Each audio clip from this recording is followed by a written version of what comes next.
Hola a todos, bienvenidos a mi primer video en este canal. Mi nombre es Javier Valareso y hoy les voy a hablar sobre el Imperio Romano. El Imperio Romano se llama la etapa de la historia romana en la que Roma fue gobernada por emperadores.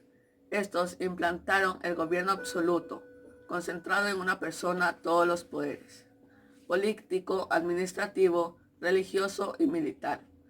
Esta etapa se inició en el año 29 a.C., con el gobierno Augusto Octavio, y concluyó con Rómulo Augusto en el año 476 después de Cristo. El territorio del Imperio Romano abarca 3 continentes: sur, oeste de Europa, el oeste de Asia y el norte de África. Después de vencer a Antonio en Egipto, Octavio fue dueño absoluto del mundo romano. Entró triunfalmente en Roma y en agosto del año 29 después de Cristo. La paz reinaba tras un siglo de conquistas y guerras civiles. El pueblo y el Senado le rindieron grandes honores y le dieron los siguientes títulos: emperador, gran pontífice y el príncipe del Senado. En consecuencia, Octavio pasó a ser el primer emperador de Roma con el nombre de Augusto, asumiendo todos los poderes y afianzando el dominio del Imperio Romano. Su época fue conocida como el siglo de Augusto. Reinó con acierto, prudencia y justicia, teniendo en cuenta los intereses del pueblo y de la burguesía. Asimismo, se preocupó del Senado y de las asambleas.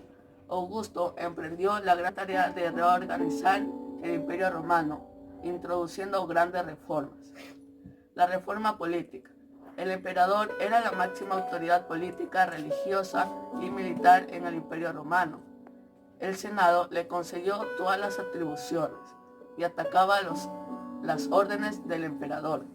Las prefecturas eran las instituciones encargadas de velar por el bienestar de la población.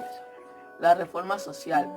La nobleza, como siempre, seguía teniendo el poder, pero no el político. La clase media había desaparecido. En cambio, aumentó la clase plebeya. En su gran mayoría eran desocupados y se conformaban con las donaciones que les daba el gobierno, en dinero, cereales, agua, juegos y espectáculos públicos. Augusto se ganó la simpatía de la burgueses, dándoles cargos en el Senado, inspectores financieros, gobernadores de provincias. Los esclavos habían aumentado por las constantes conquistas. Se dedicaban a los servicios domésticos, la agricultura, la minería, las artesanías y las grandes construcciones. La reforma económica. El latifundio arruinó la agricultura, porque los campesinos sin tierras emigraron a Roma. Por este motivo se empezó a importar trigo. La minería prosperó gracias a las provincias conquistadas, ricas en minerales y la disponibilidad de gran cantidad de esclavos en los mercados. El comercio se intensificó con la construcción del puerto de Ostia, donde desembarcaban los productos del occidente. Florecimiento cultural en el Imperio Romano. Se denominaba siglo de Augusto al florecimiento cultural que tuvo Roma durante el gobierno de Augusto. Los escritores y artistas exaltaron las virtudes antiguas, la religión tradicional y sus costumbres. Bajo este periodo de paz, los arquitectos y artistas transformaban a Roma, convirtiéndola en una ciudad imponente. Todo esto fue posible al gobierno de Augusto y el apoyo de los protectores de la cultura. Augusto declaró alguna vez: encontré una ciudad de ladrillo y dejó una ciudad de normal. El siglo de Augusto en Roma ha sido comparada con el siglo de Pericles en Grecia. Durante el siglo de Augusto, los romanos sobresalieron en poesía, historia, filosofía y oratoria. Los romanos fueron grandes constructores. Imitaron a los griegos en el empleo de las columnas y capiteles. Utilizaron materiales como la piedra, ladrillo y hormigón.